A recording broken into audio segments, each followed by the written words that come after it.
Was D.L. Hughley just wearing transitions? Could have been, but no, I'm pretty sure he was wearing sunglasses. I feel like transitions lenses, you just immediately you're a serial killer.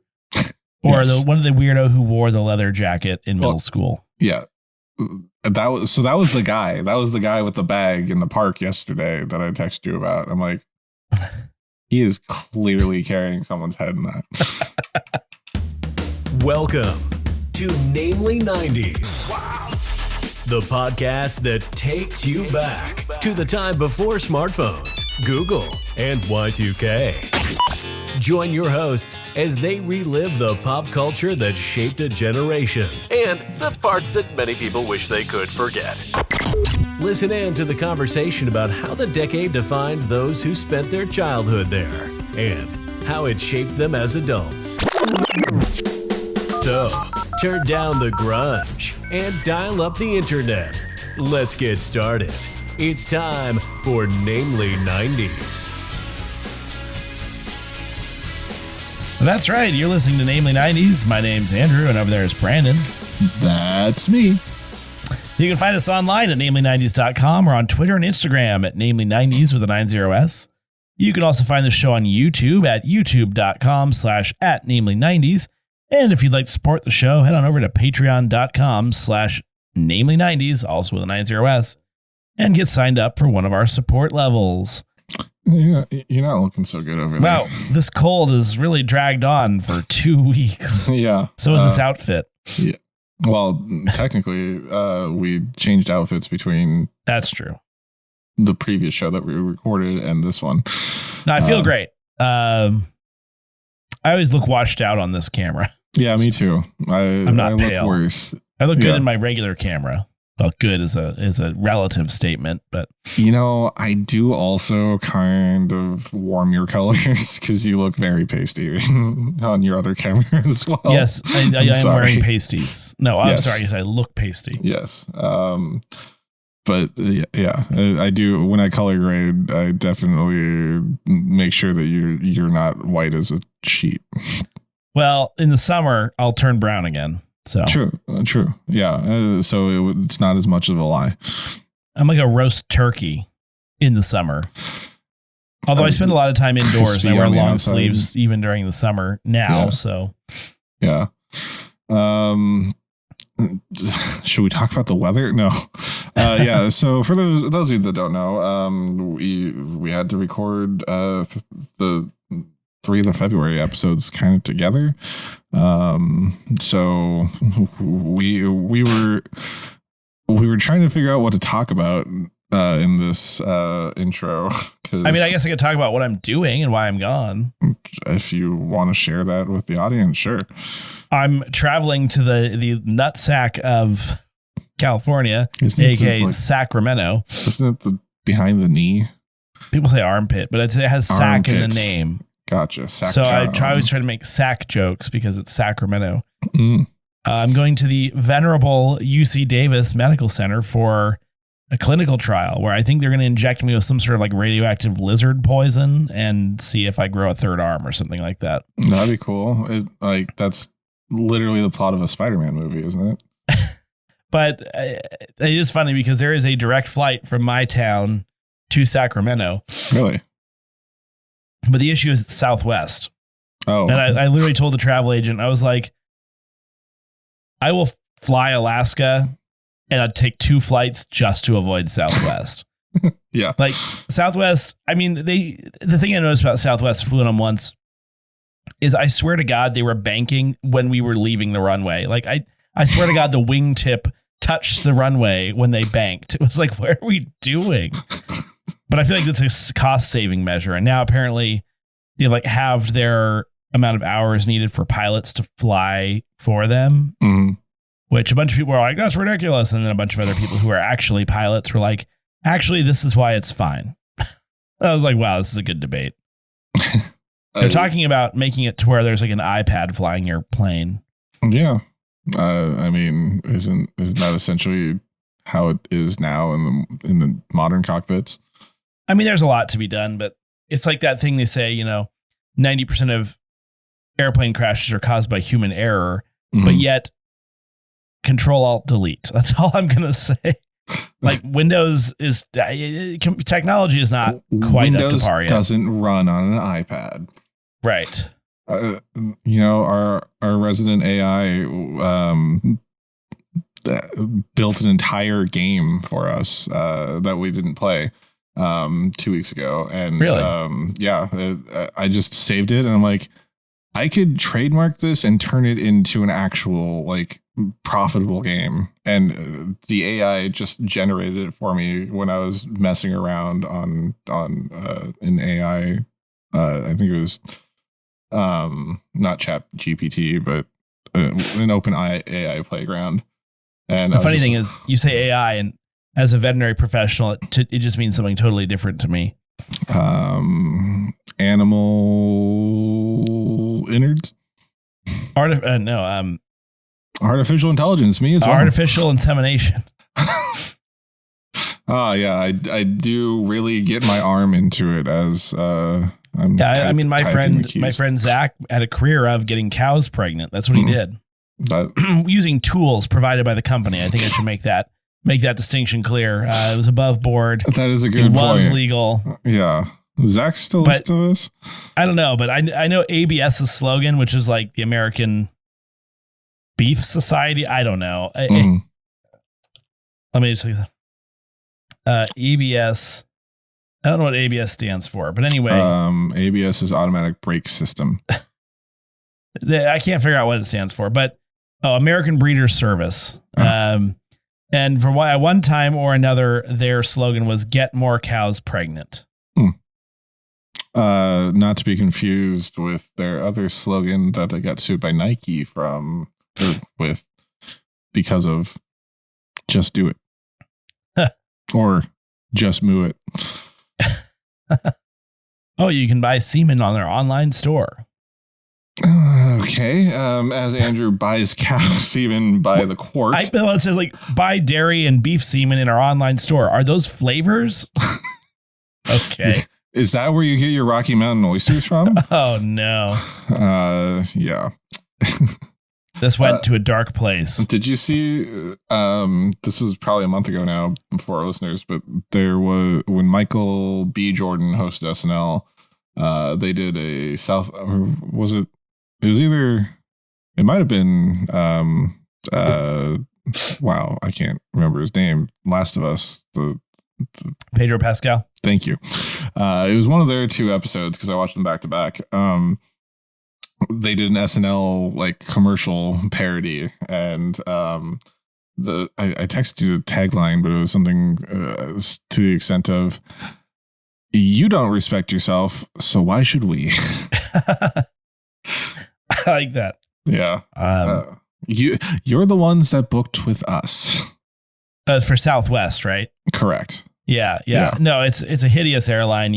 You're basically treated like cattle, going back to that frame of reference. They inseminate you right in the seat. Well, the seat is literally impregnated, so to speak, with semen. Anyway, it's like flying in a bus. It's like flying in a bus. You have a boarding zone, like you can pay extra to board early, but it's all economy seats. And that would give me a lot of anxiety. Oh yeah, me too. Because I'm one of those people that like when the jackasses that get up for their boardings, like they're like, any military, please board early, and then like everyone just rushes to the counter. I'm like, your boarding group is like D or -12. I think they're all the worst travelers. Yeah. They're being seated on the vertical stabilizer. Yeah, but why are you blocking my path to get to the and thing? Then you get to your seat, and it's just vinyl stretched over a metallic seat frame. That sounds about right. And then someone wraps the safety instructions, and then you realize that the wing isn't bolted on properly because it's too expensive, right? And that's and that's how you get 1 million views on TikTok. You wrap while the wing is falling off. Yeah, I saw this one TikTok where it was like the inner frame of the window is starting to come off a little bit. And they were like, this airplane is super unsafe. And I'm like, there's literally a riveted window on the outside of the fuselage, that is just cosmetic.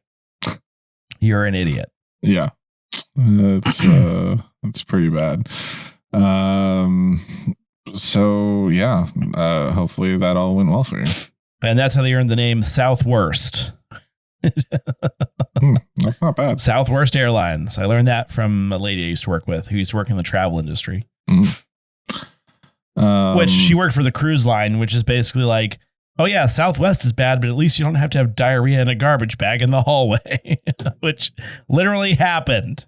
God, can you imagine just like being stuck on a cruise during the pandemic and not being able to get off? Like, it must be really hard to bed your woman when you're stuck on a boat. Especially if you're having diarrhea in a garbage bag. Like there was this huge norovirus outbreak and the ship lost power and water. Ugh. So you had to, it was. Yeah, I'm not going on a cruise. Couldn't do that. Should we summon Ferbdon? Let's do it. Come to us, gift of the almighty jewel. Come grace us with a topic for today. Ferbdon. Which Star Wars trilogy was better, the prequel trilogy or the original trilogy? Proposition: the original trilogy was better than the prequel trilogy. Opposition: the prequel trilogy was better than the original trilogy. That's interesting way to phrase that. I think he wants us to do another debate. Yeah. Ooh, that went well the first time. Yeah. I've reframed my way of thinking about this segment. So like you don't have to win. Yeah. And it's more about just debating the points, going back and forth for the sake of entertainment and not that's a good me point. Just trying to steamroll my opposition immediately and not let them get a word in edgewise. I yield the remainder of my time to my opponent.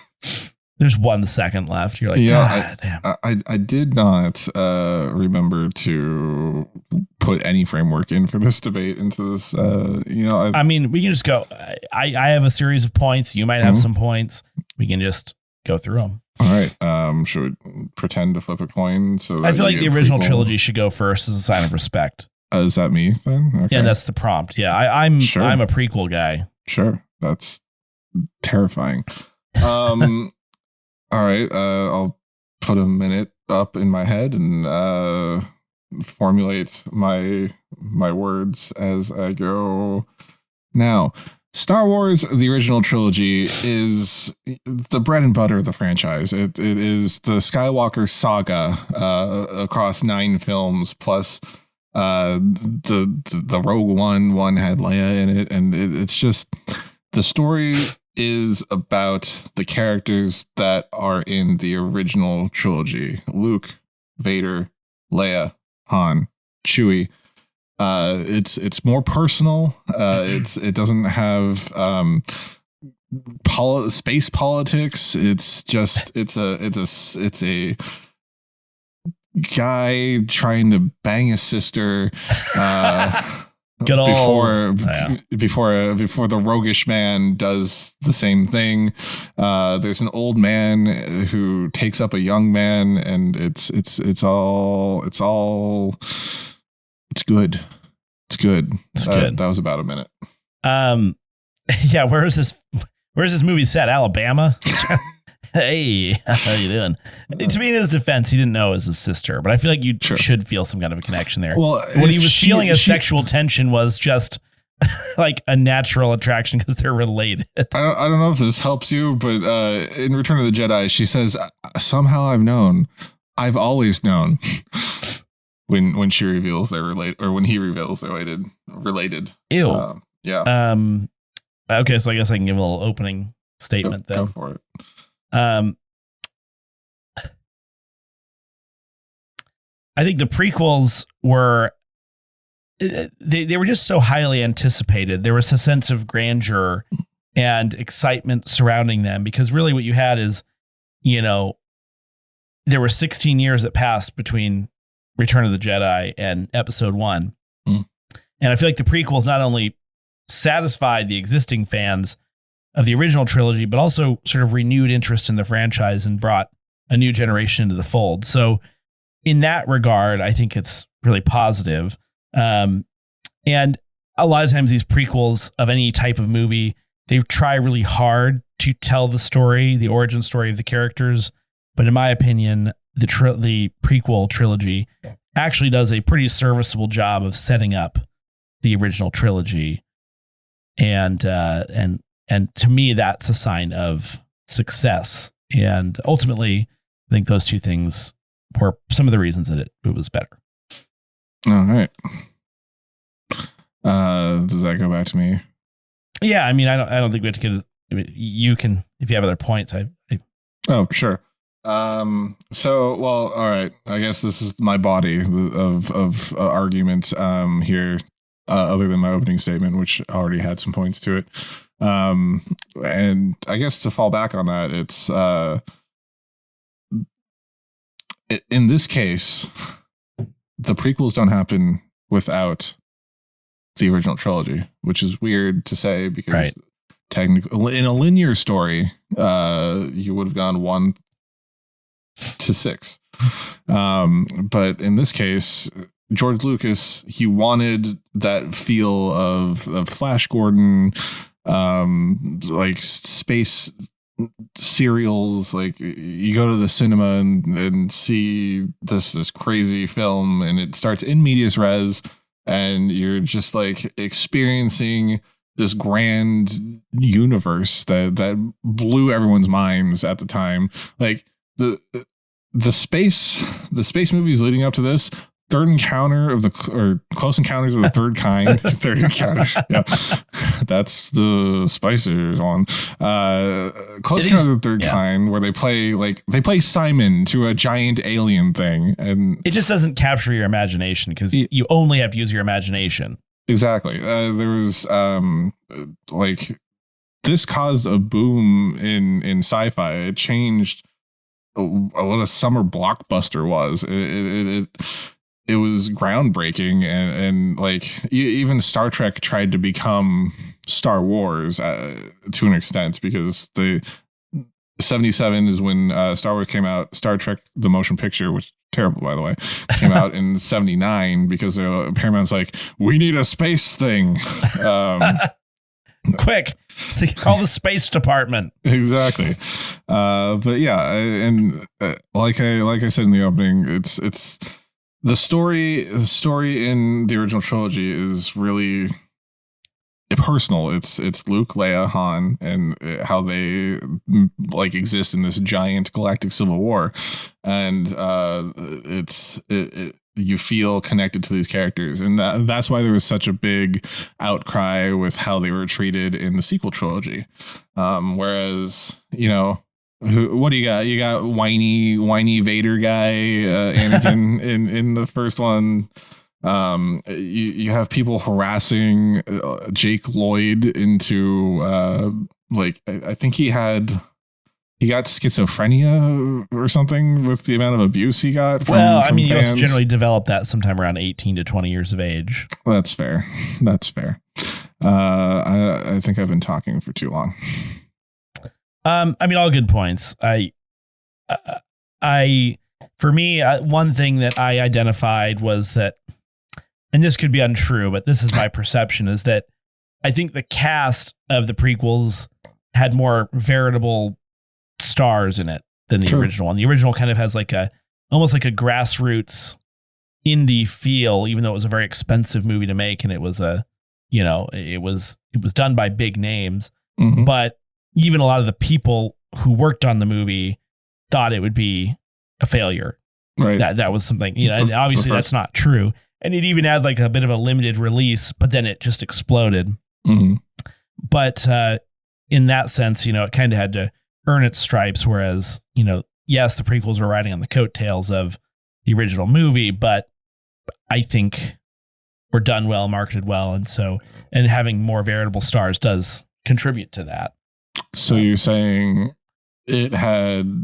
since it was already established, it was a name that it was able to just coast but I don't think you could have gotten away with putting relative nobodies. Not saying that the original cast was nobody, but you know what I mean? Yeah. I think they were. There were at the time. Who was Mark Hamill? Yeah, for the most part. And of course, this is a tough point, and I last week was defending Golden, or a few weeks ago was defending GoldenEye in the same vein, but the possibilities of the visual effects were much greater.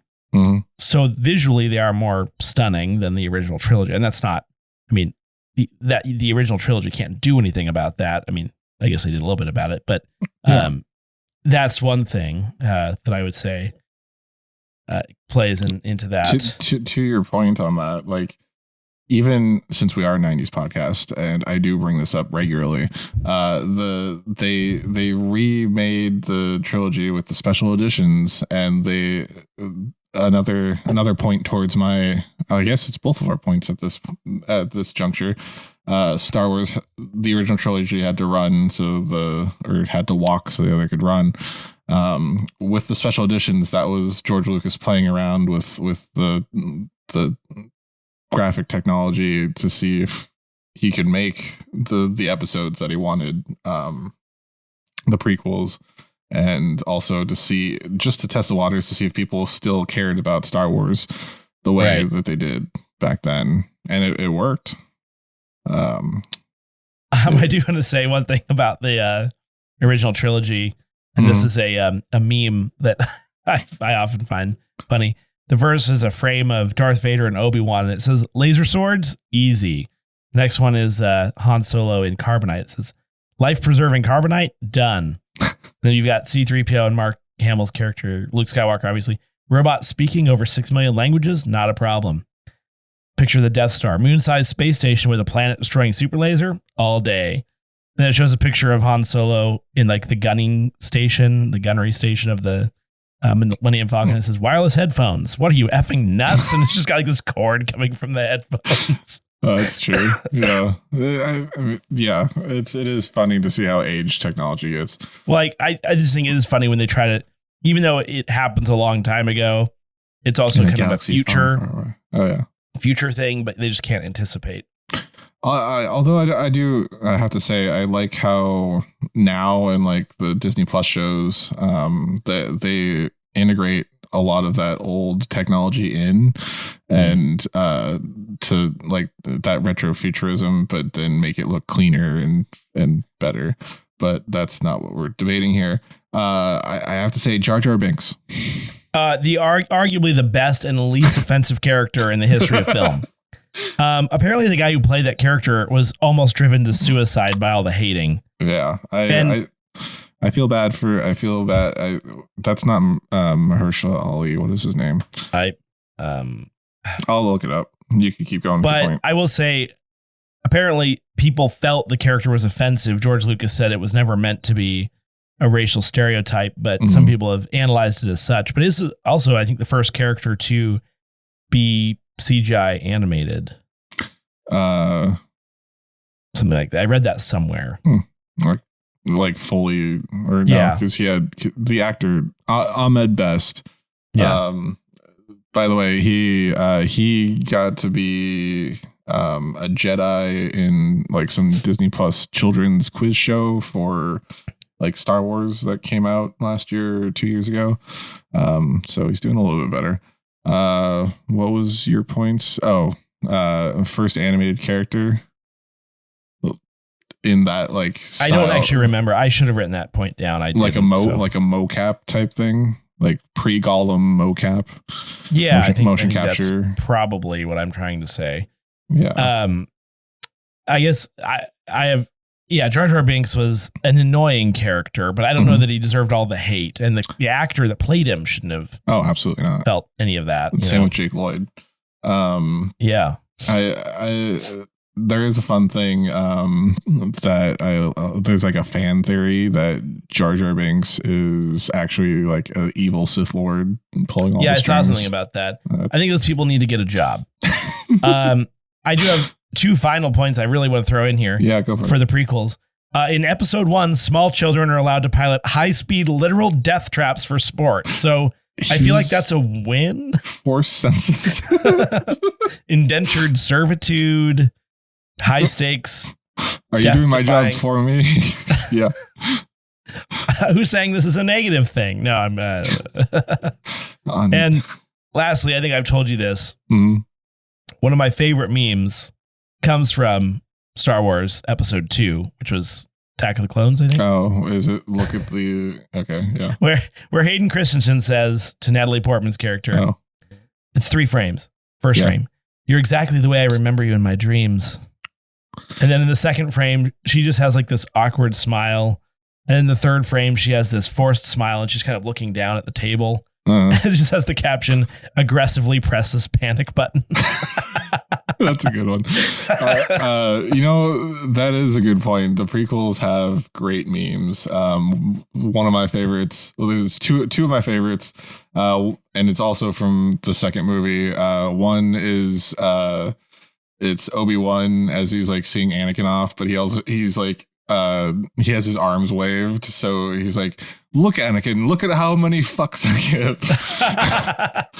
And then the second one is a more recent one. It's a 4-framer, and it's Anakin and Amidala, and they're when they're having their like fun role play or rolling around in the grass moment, and they stop and they're discussing like galactic politics, and the original scene he says something about like forceful negotiations and whatever, but in this one it's like the first frame is he says something like you say something controversial like or something good, like I forget what it is, basically you say something, it's like, oh, blank is coming back, and then the Padme still is like, but it's coming with this as well, right? Like the caveat, and then her face kind of looks more serious, and it's like it repeats the same thing, but you get like the more tone. intense, yeah. And then I like it's that just, one. Yeah, just him smiling or something. Yeah, but there is one from the original movie. Oh. Where you show a picture of something terrible or a bad place, whatever, and then it's the caption with Obi-Wan overlooking Mos Eisley, I guess. Yes. And it says, you'll never find a more wretched hive of scum and villainy, and it's like an Arby's or something. You know, like they just do something like that. So that works for me. That is a good one. I just want to. Should we just scrap this whole debate thing and just look at Star Wars memes through the episode? I mean, it's not wrong. But yeah, it's. Yeah. So yeah, I think prequels excel more in the memes. That's fair. But there's, and if you include like the stuff that comes after the Clone Wars, Bad Batch, all of like the secondary series to watch, I can see how those characters become more developed. But if you're sticking solely to the 3 films, you get Kid Anakin, you get angsty teen Anakin, rapey angsty teen Anakin, and sorry, trigger warning for the R word. Which doesn't help me saying afterwards.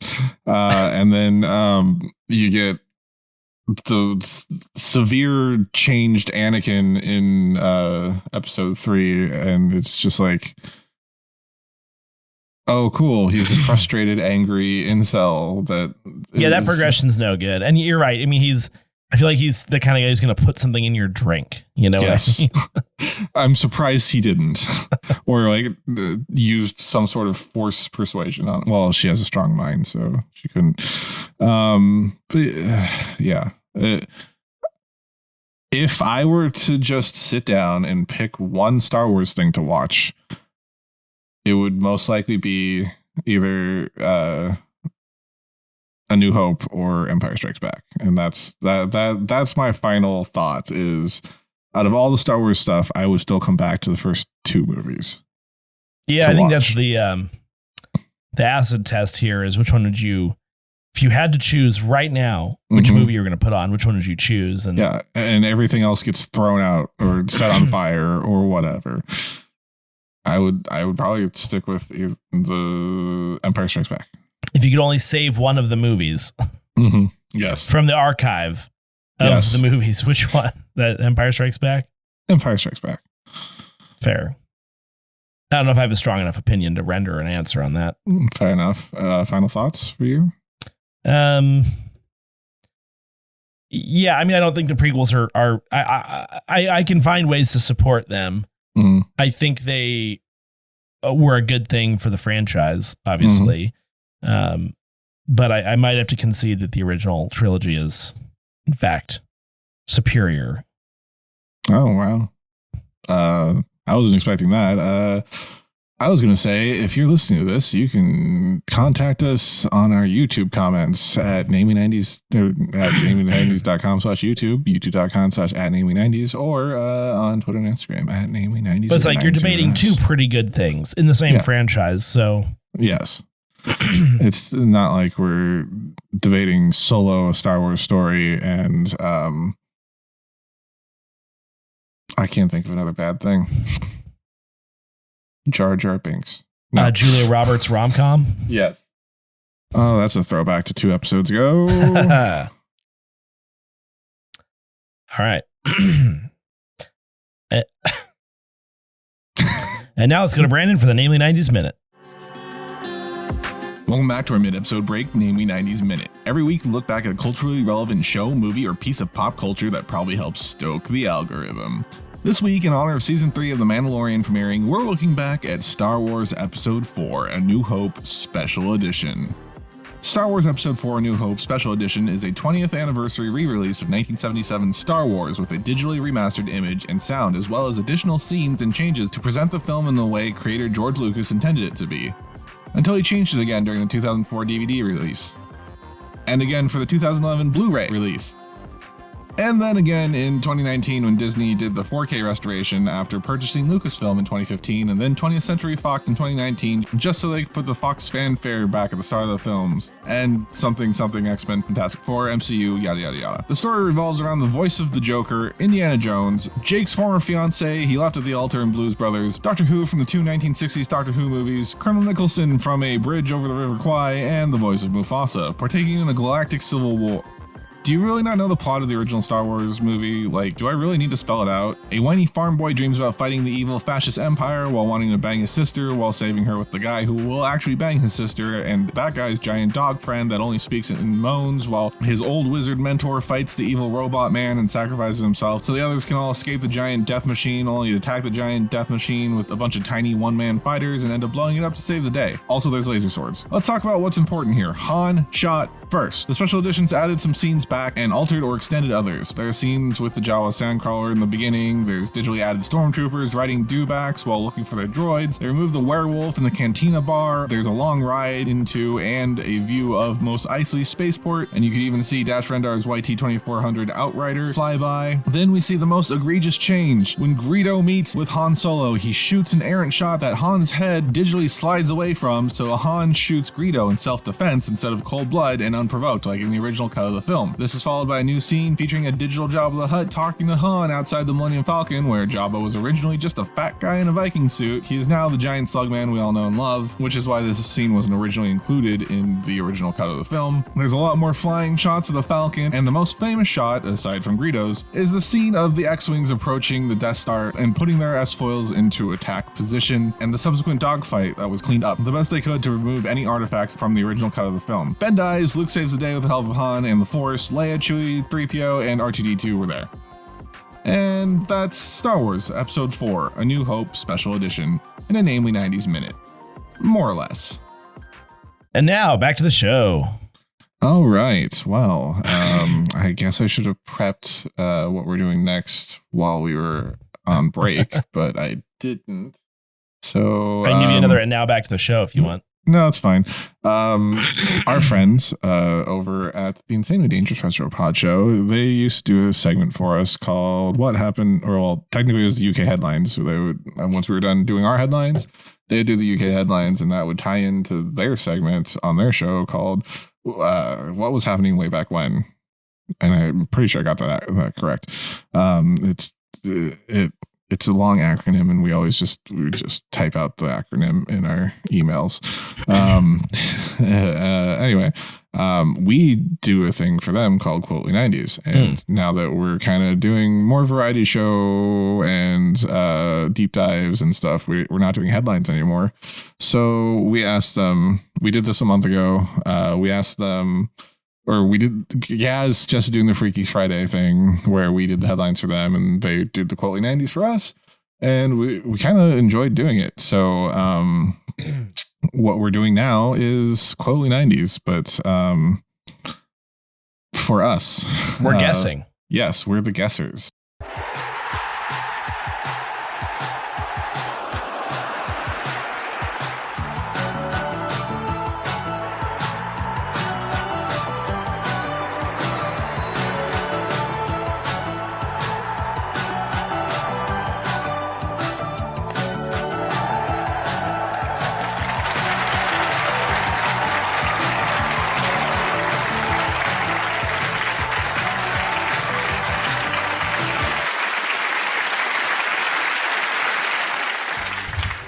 Hey there, Brandon and Andrew. It's Gaz and Dange from TIDRP, your brother horseman in this retro apocalypse.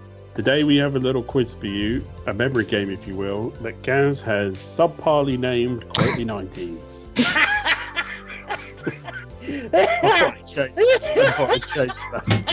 I thought I'd change that just to have a bit of a thing. I love it. This week we're sending you a quote and see if you can guess its origins of some piece of pop culture from the 90s. Just remember, our worlds weren't as interconnected then as we lived across the pond, and the internet still ran at 26 kilobits per second. Well, also, because we're copying you, do multiple readings and either do poor imitations of the character / person who said it, or poor imitations of whoever we feel like. And if you're lucky, you hear me slip into my terribly offensive English accent. Is that another setup for you, lads? Are you ready for Quotely 90s? Name the movie and, if possible, the character that said this. Bonus points for the actor. Negative. I am a meat popsicle. Negative. I am a meat popsicle. Negative. I am a meat popsicle. Negative. I am a meat popsicle. Negative. I am a meat popsicle. That's negative. I am a meat popsicle. Negative. I am a meat popsicle. Ah! Negative. I'm a meat popsicle. Okay, that actually sounds familiar. It does. Do you have a?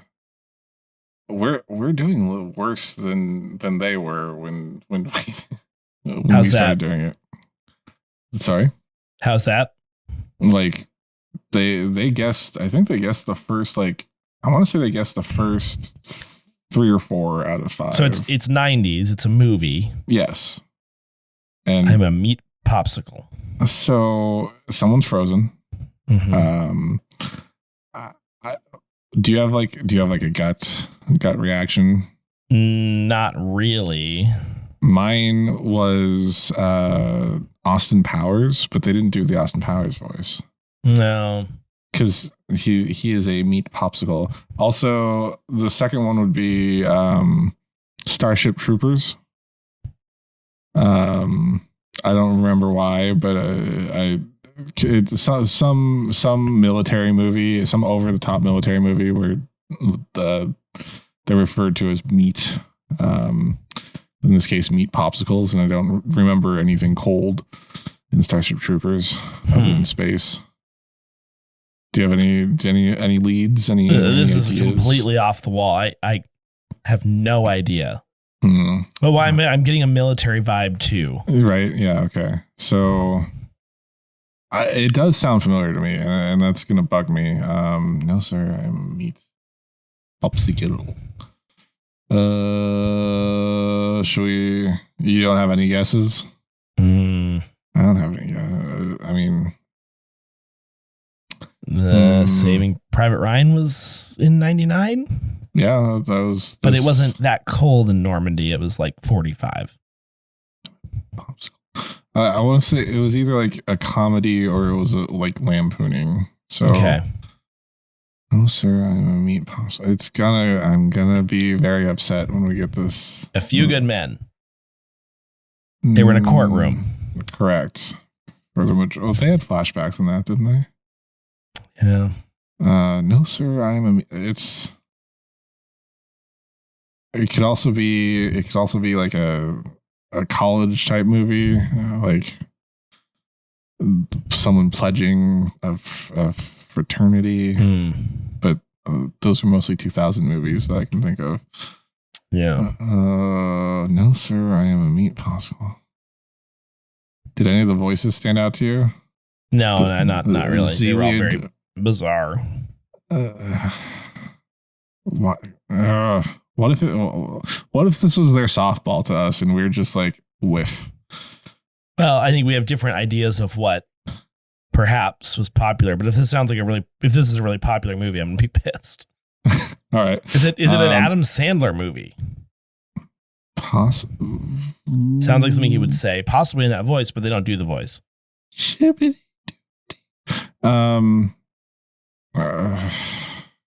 Okay.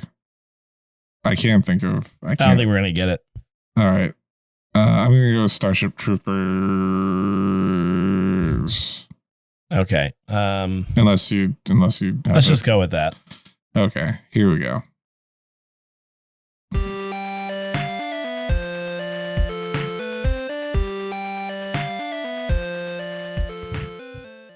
Are you a fan of cult 90s cinema? Sir, are you classified as human? Negative. I am a meat popsicle. No! Was said by Bruce Willis No, I know what it Corbin is. Dallas in the 1997 sci-fi opinion splitter, The Fifth Element. I don't know how, but somehow he's managed to pick two so bad it's genius films twice in two quotelies. Gaz loves this. I've never seen it, so we'll be covering it as soon as I've had a chance to watch it, aka next week sometime. Find it on your platform of choice at the Insanely Dangerous Retro Pod Show. Now, back to the multipass loving, flying cab driving, namely 90s boys, Brandon Dallas and Andrew Lilu.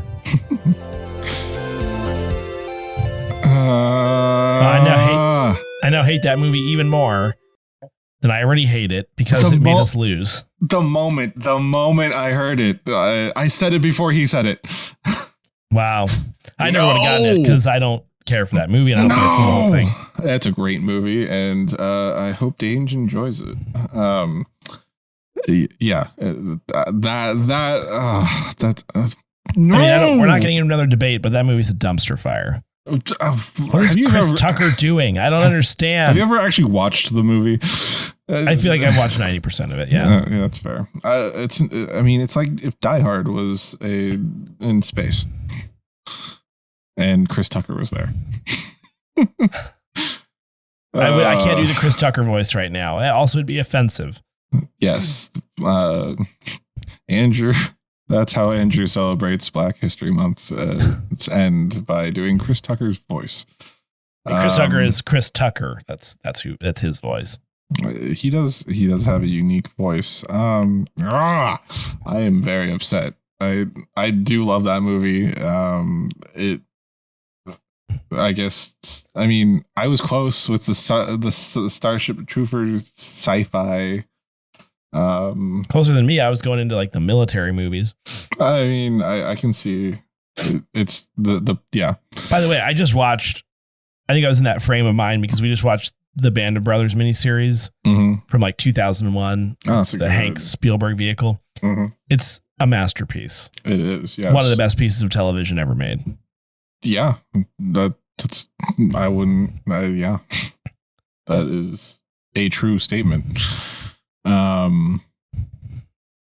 So is The Fifth Element. It's not television, I'm aware, but yeah, I am very upset with myself that I didn't get that. Darn. If he said multipass, I would have got it. That's easy. Well, that's easy. Yeah. No, sir. I have a meat. That's making me want the meat popsicle I have in the freezer right now.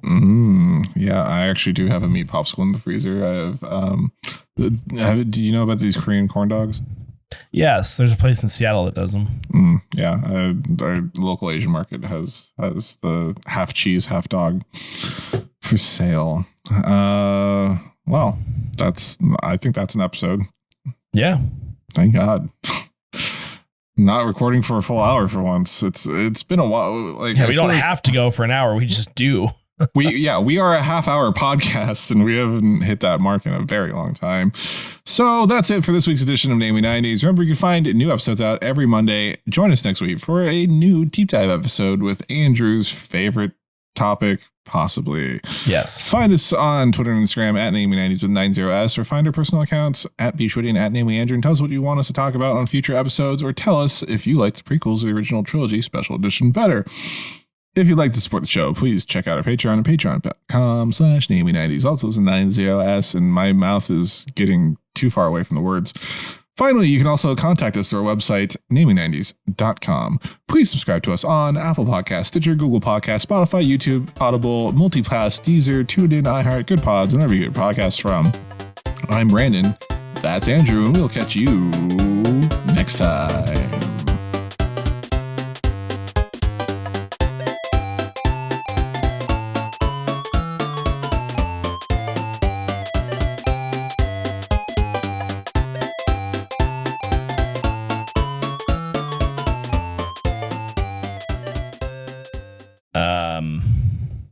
Something about Bruce Willis.